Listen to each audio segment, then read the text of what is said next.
ఎలాగూ తప్పించుకుందాము. చాలు నాన్న. ఇంత గొప్ప రక్షణను మనము నిర్లక్ష్యము చేసిన ఎడల ఎలాగూ తప్పించుకుందాము. నిర్లక్ష్యం.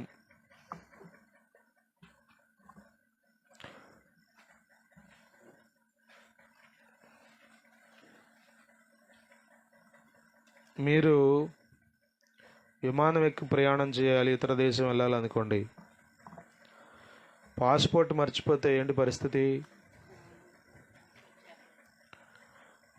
ఏం జరుగుద్ది? మిమ్మల్ని ఎయిర్పోర్ట్ లోపలికి కూడా వెళ్ళనివ్వరు. విమానం ఎక్కేదాకా కాదు, విమానాశ్రయం లోపలికి కూడా వెళ్ళనివ్వరు, బయటికి పంపించేస్తారు. అందుకని ఏం చేస్తాం మనం? 1కి 10 సార్లు చూసుకుంటాం పాస్పోర్ట్ ఉందా లేదా అని కదా. టికెట్ కూడా అంతే. ఒకప్పుడు ప్రింటెడ్ టికెట్లు ఉండేవి, ఇప్పుడంతా ఫోన్లో చూపించే టికెట్లు వచ్చినాయి, ఆన్లైన్ టికెట్లు. కాబట్టి పెద్ద ఇబ్బంది లేదు. ఏదైనా ఒక విషయంలో మనం నిర్లక్ష్యంగా ఉంటే ఏం జరుగుతుంది అంటే మనకు తెలుసు ఆ నష్టం ఎంతగా ఉంటుందనేది. అర్థమవుతుంది మీకు? ఫలానా తారీఖు సాయంత్రం 3 గంటల వరకు నామినేషన్ వేస్తారు, తర్వాత ఇక నామినేషన్ వేయటానికి లేదు అన్నారనుకోండి. ఆ రోజు సాయంత్రం 3 దాకా నిర్లక్ష్యంగా ఉంటే ఏం జరుగుద్ది? 5 సంవత్సరాల నుంచి కష్టపడి ఇప్పుడు ఎమ్మెల్యేగా గెలుద్దాం అనుకునే వ్యక్తికి ఎలా ఉంటుంది? ఏడవడం తప్ప ఏమీ లేదు. నేనేం చెప్తున్నానంటే నిర్లక్ష్యం వలన చాలా నష్టం. ఈ నిర్లక్ష్యం ఎలా వస్తుందంటే లెక్కలేనితనం వలన వస్తుంది. లెక్కలేనితనం మనకున్నప్పుడు ఆటోమేటిక్గా నిర్లక్ష్యం వచ్చేస్తుంది. ఏముందలే, పర్లేదులే అని అనిపిస్తుంది. సహజంగా మనం పిల్లల పరీక్షల గురించి నిర్లక్ష్యంగా ఉన్నాం, పిల్లల చదువుల గురించి నిర్లక్ష్యంగా ఉన్నాం, పిల్లల ఉద్యోగాల గురించి నిర్లక్ష్యంగా ఉన్నాం, పిల్లల వివాహాల గురించి నిర్లక్ష్యంగా ఉన్నాం, పంట పొలాల గురించి నిర్లక్ష్యంగా ఉన్నాం. ఆన్లైన్ చేయించుకోవాలంటే మనకు తెలియపోయినా సరే చెప్పండి, అడంగులు ఆన్లైన్ చేయించుకుని ఎవరో ఒకరిని పట్టుకుని ఎంతో జాగ్రత్తగా అంతా అప్డేటెడ్గా ఉంచుకుంటాం. ఎక్కడా మనం భూ సంబంధమైన విషయాల్లో నిర్లక్ష్యంగా ఉండం. కానీ సంఘానికి ఉన్న పెద్ద సమస్య ఏంటంటే రక్షణను నిర్లక్ష్యం చేయడం. ఇది సమస్య. ఇది ఎలాంటి రక్షణ అంటే గొప్ప రక్షణ. ఎంత గొప్ప రక్షణ, ఎంతో గొప్ప రక్షణ ఇది. దేవుడు ఎంతో ప్రేమించి ఇచ్చిన రక్షణ. దేవునికి స్తోత్రం కలుగును గాక. హల్లెలూయా. లూకాసు వార్త 15వ అధ్యాయంలో యేసుక్రీస్తు ప్రభు 10 వెండి నాణ్యాల గురించి చెప్పారు. ఒక వెండి నాణ్యం పోగొట్టుకుంది ఆ కన్యక, ఆ స్త్రీ. ఎట్లా పోయింది అసలు చెప్పండి? నిర్లక్ష్యం వల్లనే పోతుంది. ఎందుకు పోతుంది?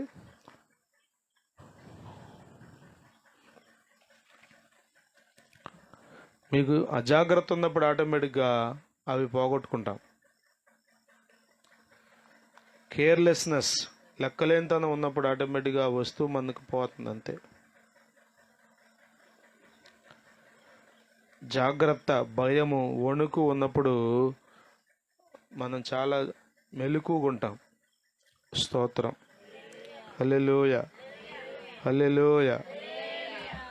ఇక్కడ పౌలు గారు అంటున్నాడు సంఘంతో, హెబ్రీలతో, లేకపోతే దేవుని ప్రజలతో మాట్లాడుతున్నాడు. ఎంత గొప్ప రక్షణను మనము నిర్లక్ష్యము చేసిన ఎడల ఎలాగూ తప్పించుకుందాము. అసలు నిర్లక్ష్యం చేస్తున్నామా లేదా అనేది మనం ప్రశ్నించుకుంటే తెలిసిపోతుంది.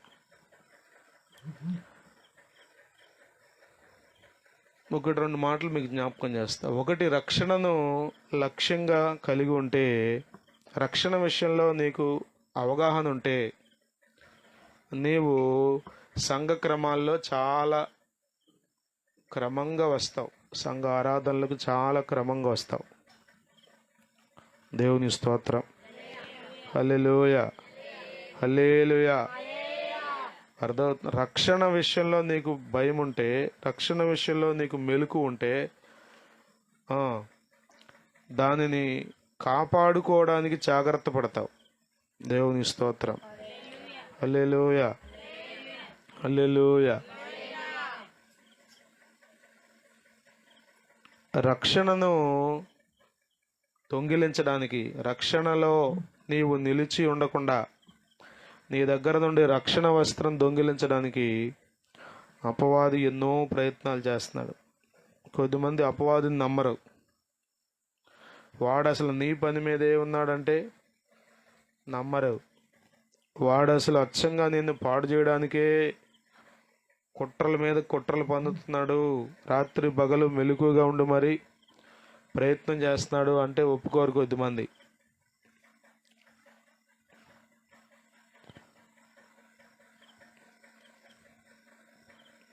సంఘ క్రమాల్లో, సంఘ ఆరాధనలో నువ్వు క్రమం లేకుండా వస్తున్నావంటే అర్థం ఏంటి చెప్పండి? నీకు రక్షణ అంటే లెక్కలేదు అని అర్థం.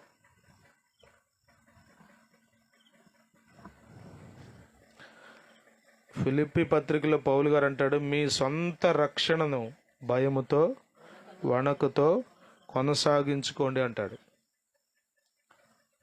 రక్షణ ఎవరిది వాళ్ళదే. అర్థమవుతుందా? మా ఆయన వెళ్ళాడండి మీటింగ్కి అంటే కుదరదు. మా ఆవిడండి ఉపవాసం ఉందండి, నాకు పెద్ద ఇబ్బంది లేదు, ఆవిడ నా కోసం కూడా కుదరదు. అట్లా సొంత రక్షణ అని రాశాడు బైబిల్లో. స్తోత్రం. హల్లెలూయా, హల్లెలూయా. ఇప్పుడు పెద్ద సమస్య ఏంటంటే రక్షణ పొందని వాళ్ళు ఒక రకంగా ఉన్నారు. వాళ్ళ సంగతి అక్కడ ఉంచండి. వాళ్ళకి అసలు రక్షణ విలువ తెలియదు. వాళ్ళకి దేవుని యొక్క సిలువ త్యాగం అర్థం కాలేదు. అసలు రక్షణ అంటే ఏంటో తెలియలేదు.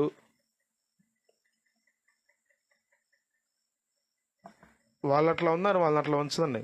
అసలు మన సంగతి ఏంటి? రక్షణ విలువ నీకు తెలిసిందా? అసలు రక్షణ విషయంలో నీ వైఖరి ఎలా ఉంది? రక్షణ పొందిన నీకు రక్షణ విషయంలో ఎలా ఉంది? నీ వైఖరి ఎలా ఉంది? ప్రతిరోజు స్నానం చేస్తున్నావుగా శరీరానికి, ప్రతిరోజు క్రీములు రాస్తున్నావుగా మొహానికి, ప్రతిరోజు చాలా జాగ్రత్తగా వస్త్రాలు ఉతుక్కుంటున్నావుగా, ఎన్నో చేస్తున్నావు కదా నువ్వు నీ శరీరానికి. మరి నీ ఆత్మీయ విషయాల గురించి ఏమి శ్రద్ధ కలిగి ఉన్నావు? దానికి కూడా మనమే తీసుకోవాలండి శ్రద్ధ. అంటే మరి అది నీ ఆత్మ ఎవరు తీసుకుంటారు శ్రద్ధ? దేవుడు అన్నీ చూసుకుంటాడు అనుకున్నానండి. చేయవలసిందంతా ఆయన చేశాడు కలువరి సిలువలో. రక్తం కాల్చి నిన్ను రక్షించాడు. విమోచన క్రీదనంగా చిందించిన రక్తం ద్వారా నిన్ను రక్షించాడు. నువ్వేం చేయాలి? ఇక రక్షణ పొంది నీ రక్షణను కాపాడుకునే బాధ్యత నీదే. దేవునికి స్తోత్రం. హల్లెలూయా. నీ రక్షణ విషయంలో రేపు లెక్క చెప్పాల్సింది నువ్వే. నీ రక్షణ విషయంలో పూచీకత్తు అంతా నీదే. You are the responsible. నీ రక్షణ విషయంలో నీదే.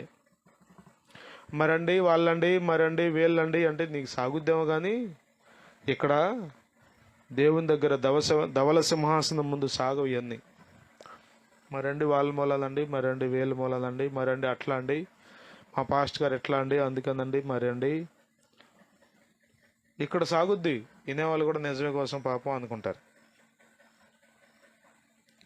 కానీ దేవుని దగ్గర కుదరదు ఇవన్నీ.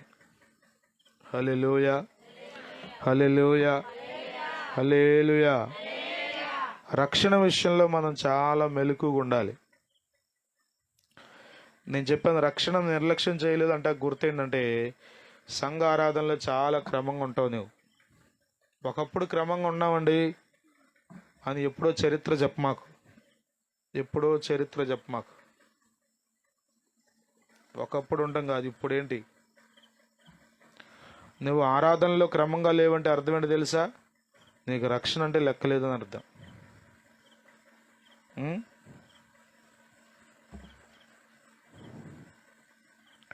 నీ రక్షణ విషయంలో నీవు నిర్లక్ష్యంగా ఉంటే ఎట్లా? రెండవది, రక్షణ విలువ నీకు అర్థమైతే ఇతరుల రక్షణ గురించి పాకులాడతావు. నీ ఇంటి వారి రక్షణ గురించి పాకులాడతావు నువ్వు.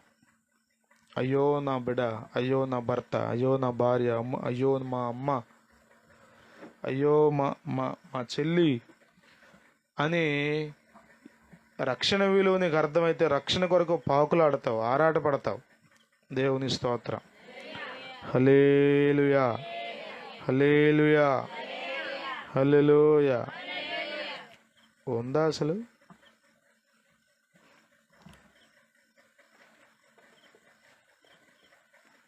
రక్షణ విషయంలో లక్ష్యం ఉందా నీకు? గురుందా? రక్షణ గురించినటువంటి గురి, రక్షణను గురించిన గురి.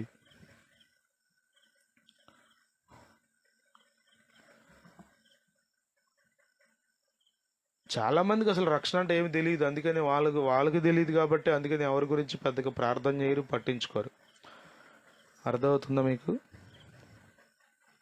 కొద్దిమందికి ప్రభువా క్షమించండి నాయన, ప్రభువా కడగండి నాయన అంటే ఏంటి కొత్తగా ఉంటుంది ఈ ప్రార్థన. బాప్తిజం పొందాక గండ్రేవు చెరువులో అప్పుడే కడిగేశారుగా పాస్ట్ గారు, సబ్బెట్టలేదు కానీ కడిగేశాడుగా, ఇంకా కడుక్కోవాలా అని కొద్దిమంది ఆలోచన. నేను ఇందాక చెప్పాను, రోజుకు 2 సార్లు స్నానం చేస్తున్నాం మన శరీరానికి అంటిన కల్మషాన్ని కడుక్కోవడానికి. ఇంకా ఎన్నెన్నో చేస్తున్నాం. యేసు రక్తమే జయం. దేనికోసం? ఈ దేహం కోసం. మరి రక్షణ విషయంలో, నీ ఆత్మ విషయంలో నువ్వేం చేస్తున్నావు అసలు చెప్పు? ఈరోజు లేచిన తర్వాత నువ్వేం చేసావు చెప్పు అసలు? నీ ఆత్మ గురించి నువ్వేం చేసావు చెప్పు అసలు? నీ రక్షణ కాపాడుకునే విషయంలో ఏమి శ్రద్ధ పెట్టావు చెప్పు? అప్పుడు నిర్లక్ష్యం లేదని చెప్పొచ్చు. ఈరోజు ఉదయం లేచిన తర్వాత టిఫిన్కి ప్రార్థన చేసుకున్నావు, అది రక్షణ గురించి కాదుగా. భోజనానికి ప్రార్థన చేసుకున్నావు, సాయంత్రం బజ్జీలు తింటే ప్రార్థన చేసుకున్నావు, టీ కాఫీలు తాగేటప్పుడు ప్రార్థన చేసుకున్నావు. ఇవన్నీ ప్రార్థనే. కానీ రక్షణ విషయంలో నువ్వేం శ్రద్ధ తీసుకున్నావు? నీ రక్షణ విషయంలో ఈరోజు నువ్వేం శ్రద్ధ తీసుకున్నావు? నీ ఆత్మకు ఆహారం ఏమైనా పెట్టావా? దేవునితో ఏమైనా సమయం గడిపావా?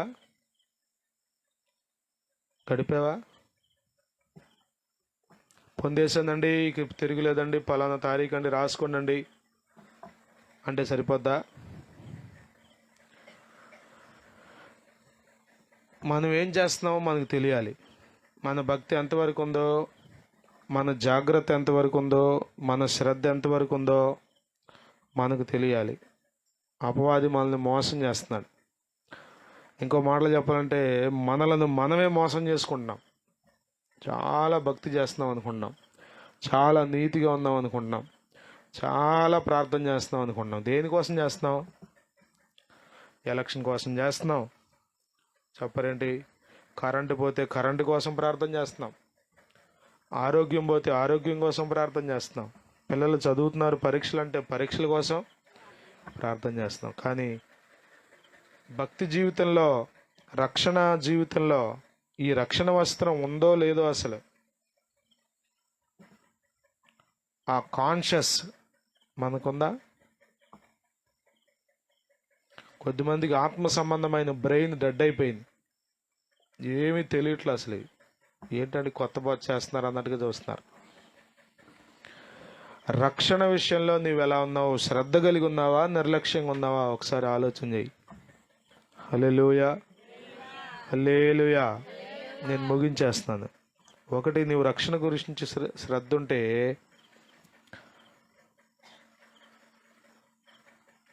దాని గురించినటువంటి ఆలోచన. నేను చెప్పాను కదా సంఘ క్రమాలు, సహవాస క్రమాలు, కుటుంబ ప్రార్థన, వ్యక్తిగత ప్రార్థన, బైబిల్ చదువుకోవడం, ఇలాంటివన్నీ ఉంటాయి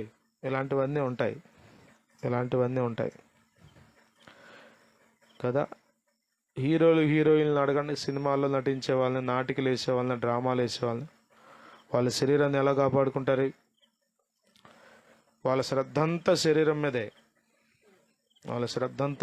మీదే. ఎందుకంటే ఆ శరీరం బాగున్నంతసేపే జనాలు చూస్తారు. వాళ్ళ మొహాలు కలకల్లాడుతూ ఉన్నంతసేపే మరి మన శ్రద్ధ. నాకు అనిపిస్తుంది కొద్దిమందికి అద్దం ముందు నుంచున్న సమయం కూడా దేవుని ముందు నుంచోట్ల.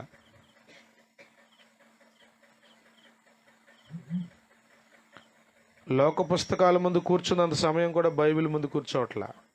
రక్షణ విషయంలో నిర్లక్ష్యం లేదని చెప్పగలవా నువ్వు?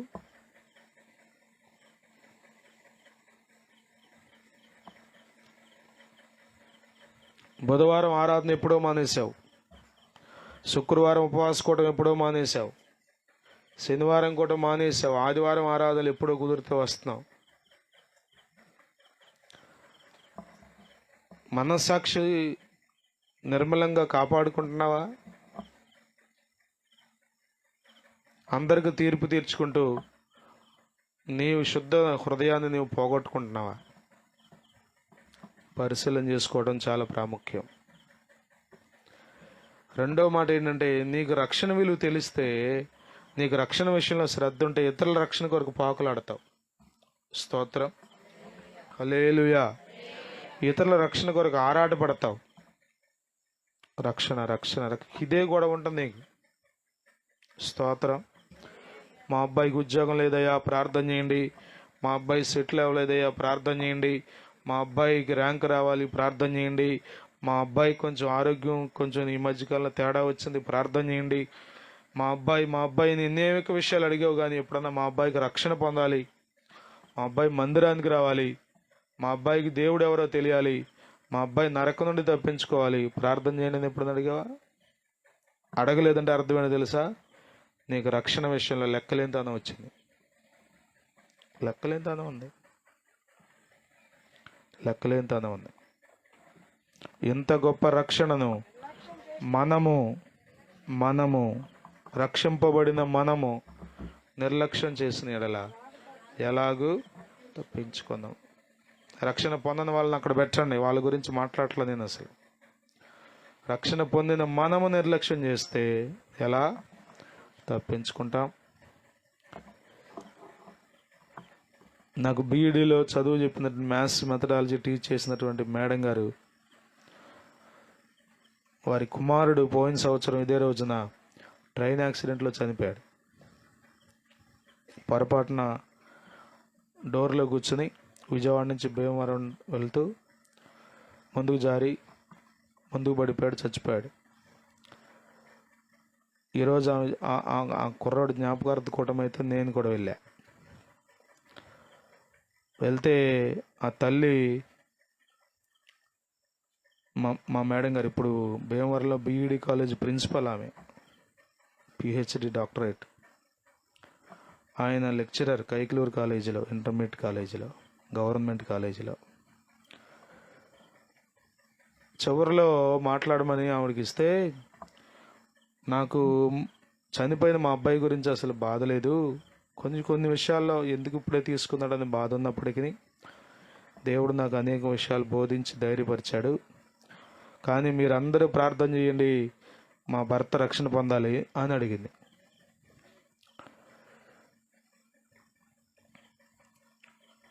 చనిపోయిన నా బిడ్డ గురించి పెద్ద బెంగలేదు, బాధ లేదు. అతడు మారు మనసు పొందాడు, దేవునితో ఉన్నాడు, ఖచ్చితంగా ప్రభువులో ఉంటాడని నాకు ధైర్యం ఉంది అని చెప్పింది.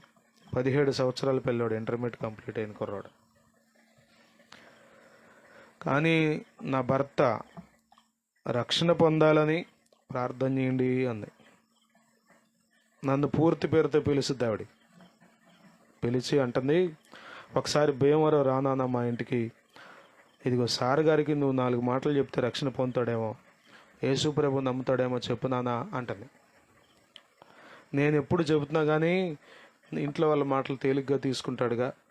నువ్వు ఒకసారి వచ్చి చెబితే ఏమన్నా మారితే అదేగా నాకు కావలసింది అంటుంది. అంటే ఆమెకు అర్థమైంది రక్షణ విలువ ఏంటో, రక్షణ ఎంత అవసరమో, రక్షణ యొక్క ప్రాముఖ్యత ఆమెకు అర్థమైంది కాబట్టి ఆమె ఆరాటపడుతుంది. నిజంగా దేవుడే అనుకుంటే ఇలా ఎందుకు చేస్తాడు అని ఏవేవో బాధపడుతుందంట ఆయన.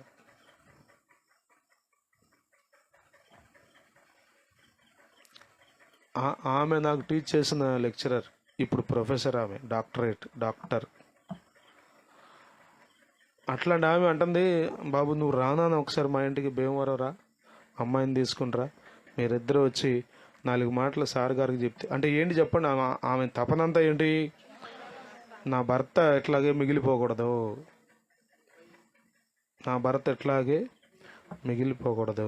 సిర్లి కన్నా గారు వచ్చారు, ఆయనతో చెప్తుంది, తమ్ముడు ప్రార్థన చేయి తమ్ముడు. ఆయనకు కూడా బీఈడీలో లెక్చరర్ అంట ఆమె, 2001లో. ఆమె ఆరాటం అంతా నేను గమనించాను, ఇదే ఆరాటం, ఒకటే రక్షణ పొందాలి. ఇంకేం మాట్లాడటల్లా, మైక్ పట్టుకుని అదే మాట్లాడుతుంది, ఎవరితో పలకరించినా ఇదే మాట్లాడుతుంది. నాకు అనిపించింది ఆమెకు రక్షణ యొక్క విలువ అర్థమైంది. రక్షణ పొందితే ఎంత మేలో, పొందకపోతే ఎంత ప్రమాదమో, ఎంత నష్టమో అర్థమైంది. దురదృష్టమనాలో మరేమనాలో కానీ మనకి ఇంకా చాలా విషయాలు అర్థం అవట్లా. రక్షణ పొందిన వారికి అర్థం అవట్లా రక్షణ విలువ. అందుకే పౌలు అంటున్నాడు, మనము నిర్లక్ష్యం చేస్తే ఎలాగూ తప్పించుకుందాం. ఒకే ఒక్క మాట, మీరు రక్షణ విషయంలో మెలకువగా శ్రద్ధగా ఉన్నారా లేక నిర్లక్ష్యంగా ఉన్నారా అనేది మిమ్మల్ని మీరు పరీక్షించుకోండి, మిమ్మల్ని మీరు ప్రశ్నించుకోండి. రక్షణ పొందితే చెప్పారు 2 విషయాలు. ఒకటి, రక్షణను కాపాడుకునే విషయంలో శ్రద్ధగా ఉంటావు. రక్షణ అంటే ఒక రోజుతో అయిపోయేది కాదు. బాప్తిసం పొందిన రోజుతో ఇక అయిపోయింది, అమ్మాయ రక్షణ పొందేశా అంటే లేదు. రక్షణ, salvation is a continuous process. ఇది మన మరణ పర్యంతం వరకు జాగ్రత్తగా కొనసాగే ప్రక్రియ ఇది. కాబట్టి సంఘ క్రమాల్లో ఉండాలి, ఆరాధనలో ఉండాలి, గృహకూటాల్లో ఉండాలి, ప్రార్థన అంటే ప్రార్థన చేసుకోవాలి, వాక్యం అంటే వాక్యం వినాలి. ఇవేవి నాకొద్దు, పాస్టర్ గారికి దశమ భాగం ఇచ్చేసా, కానుక ఇచ్చేసా, ఇక అంతా ఆయనే చూసుకుంటాడంటే కుదరదు, అది ఒట్టి మాటలు. మీరెవరో ప్రార్థన చేయవలసిన లేదు, దశమ భాగం ఇస్తే చాలంటే నాకంటే దుర్బాధ ఇంకొకటి లేదు. మీ రక్షణ మీదే. మీ రక్షణ గురించి మీరు ఎంత శ్రద్ధ పెడితే అంత జాగ్రత్తగా ఆ రోజు రక్షణ కాపాడుకుని దేవుని ఎదుట సిగ్గుపడనక్కర్లేని వ్యక్తిగా నిలబడతారు. రక్షణ విషయంలో నిర్లక్ష్యంగా ఉండి పై హడావుడంతా చేస్తే, ఆత్మీయ జీవితం విషయంలో లెక్కలేనితనంగా ఉండి పై హడావుడని తెలుసుగా, సంఘ పరిచర్యలో ఎరగదీసి పనిచేస్తాం, దశంభాగాలు, కానుకలు, ప్రతిష్ఠితార్పణలు ఇస్తాం, ఎక్కడ చూసినా మనమే కనబడతాం, అంత పని అయినాయండి. కానీ ఏమి లేదు, ఆత్మ సంబంధమైన రక్షణ విషయమైనటువంటి మెలకువ, జ్ఞానం, శ్రద్ధ అది లేదు. అనుకున్నాడు వచ్చేసింది ఒకసారి, ఇక అయిపోయింది అనుకున్నాడు. అయిపోయిందా? లేదు, అయిపోలేదు. ఈ భూమి మీద మనం ఉన్నంత వరకు ఈ రక్షణను కాపాడుకుంటూ శ్రద్ధ కలిగి, స్తోత్రం, హల్లెలూయా, తెల్లబట్టలు వేసుకున్న వాళ్ళు ఎలా ఉంటారు? శ్రద్ధగా ఉంటారు. ఎక్కడ మరకబడద్దో, ఎక్కడ, అర్థమవుతుందా? అంతకంటే ఎక్కువ జాగ్రత్తగా మీరు రక్షణ విషయంలో ఉండాలి. ఆమేన్, హల్లెలూయా. ప్రకటన గ్రంథంలో ఒక మాట చూడండి, నేను ముగిస్తాను. ప్రకటన గ్రంథం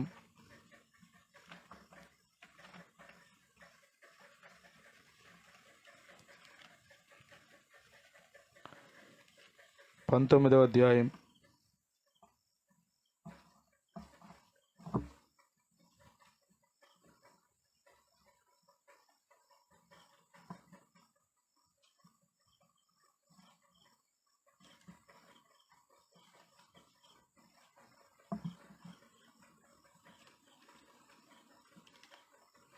16వ అధ్యాయం 16వ వచనం. ఇదిగో నేను దొంగ వలె వచ్చుచున్నాను. తాను దిగంబరుడిగా సంచరించుచున్నందున జనులు తన దిశములను చూతురేమో అని మెలకువగా ఉండి తన వస్త్రము కాపాడుకొనివాడు ధన్యుడు. ఏ వస్త్రం? కాపాడుకునేవాడు ధన్యుడు. కాపాడుకోవడం అంటే అంత తేలికైన విషయం కాదు. అపవాదిని ఎదిరించాలి, లోకాన్ని జయించాలి, శరీరాన్ని చంపేయాలి. అంటే ఊరేసుకు చచ్చిపోమని కాదు, శరీర కోర్కెలను జయించాలి. అప్పుడు మాత్రమే నీ వస్త్రం కాపాడబడుతుంది. ఆయన వచ్చినప్పుడు నీవు ధన్యుడిగా కనబడతావు. రక్షణ విషయంలో శ్రద్ధగా ఉన్నావా, నిర్లక్ష్యంగా ఉన్నావా? ఒకసారి నీవు ఆలోచన చేసుకో. బాగానే ఉన్నానండి, పర్లేదండి అని చెప్పు మాకు. నిజంగా బాగున్నావో లేదో చెప్పు. బాగానే ఉన్నానని చెప్పు మాకు, పర్లేదని చెప్పు మాకు. Are you in good condition or bad condition? నీవు మంచి స్థితిలో ఉన్నావా లేక చెడ్డ స్థితిలో ఉన్నావు? ఏదో ఒక స్థితిలో ఉంటావు. నులివెచ్చగా ఉండమాకు. అది దేవుడు అసహించుకునే విధానం. పర్లేదులేండి, ఇవన్నీ ఎక్కడ కుదురుతాయి అనమాకు. కాపాడుకునేవాడే ధన్యుడు, శ్రద్ధ కలిగిన వాడే ధన్యుడు, రక్షణ విషయంలో మెలకుగా ఉండేవాడే ధన్యుడు, రక్షణ యొక్క విలువ గ్రహించి మసలుకునేవాడే, మెలిగేవాడే ధన్యుడు. ఒకవేళ నిర్లక్ష్యంగా ఉంటే నీవు తప్పించుకోలేవు దేవుని దగ్గర నుండి. తప్పించుకోలేవు. నీ వల్ల కాదు. మన ముందు పితరులు ఎవరు తప్పించుకోలేకపోయారు. ఆహాబు తప్పించుకోలేకపోయాడు, బెల్షెజర్ రాజు తప్పించుకోలేకపోయాడు, సౌలు రాజు తప్పించుకోలేకపోయాడు, సంసోను తప్పించుకోలేకపోయాడు. చాలా తేలిగ్గా తీసుకున్నాడు సంసోను దేవుడిచ్చిన కృపను. చాలా తేలిగ్గా తీసుకున్నాడు. అదే చెప్తున్నాను, నిర్లక్ష్యంగా ఉంటే, తేలిగ్గా తీసుకుంటే నీకే నష్టం, నీకే నష్టం. సంసోనికే నష్టం. సంసోను ద్వారా ఇశ్రాయేలీయులకు నష్టం. సంసోను బట్టి దేవునికి దుఃఖం. ప్రియమైన వాళ్ళారా, రక్షణ పొందిన మనం ఎలా ఉన్నాం? భయం ఉందా? అసలు వణుకుందా? జాగ్రత్త ఉందా? శ్రద్ధ ఉందా? కేవలం మందిరంలోనే భక్తా? బయట లోకంలో ఎలా ఉన్నావు? ఎలా ఉన్నావు? పరీక్షించుకో. సంఘానికి వెలుపటి వారి పట్ల, వెలుపటి వారు నీ గురించి మంచి సాక్ష్యం చెప్పగలరా? బయట ఉన్న వాళ్ళు చెప్పగలరా? ఆమె అంటే యోగ్యురాలు, పరిశుద్ధురాలు, ఒకప్పుడు బ్రతుకు మాకు తెలుసు, ప్రభువు నమ్ముకున్న తర్వాత మాకు తెలుసు, ఒకప్పుడు మాట తీరు మాకు తెలుసు, ఇప్పుడు మాట తీరు తెలుసు. ఇదిగో రక్షణ ఏదో అంటారా మీరు? ఆ రక్షణ పొందిన తర్వాత అండి చాలా మార్పు కనబడిందండి అని చెప్పగలరా? నువ్వు నుంచిన పావుగంట చెప్పి చిన్న సాక్ష్యం అంటావు, అది కాదు సాక్ష్యం. నీ గురించి ప్రజలు చెప్పాలి. ఇదిగో ఈమె రక్షణ పొందిందంట, మేము కూడా రక్షణ పొందితే బాగుండు, మా జీవితాలు కూడా ఇలా మారితే బాగుండు, మా బ్రతుకులు కూడా ఇలా కట్టబడితే బాగుండు, మా కుటుంబాలు కూడా ఇలా ఉంటే బాగుండు అనుకునేటట్లుగా మీరు జీవించాలి. ఒకవేళ అలా కాకుండా లెక్కలేనితనంగా ఉంటే దేవుని దగ్గర నుండి నువ్వు తప్పించుకోలేవు. లక్ష్యం చేసి శ్రద్ధ కలిగి జీవిస్తున్నావా రక్షణ విషయంలో?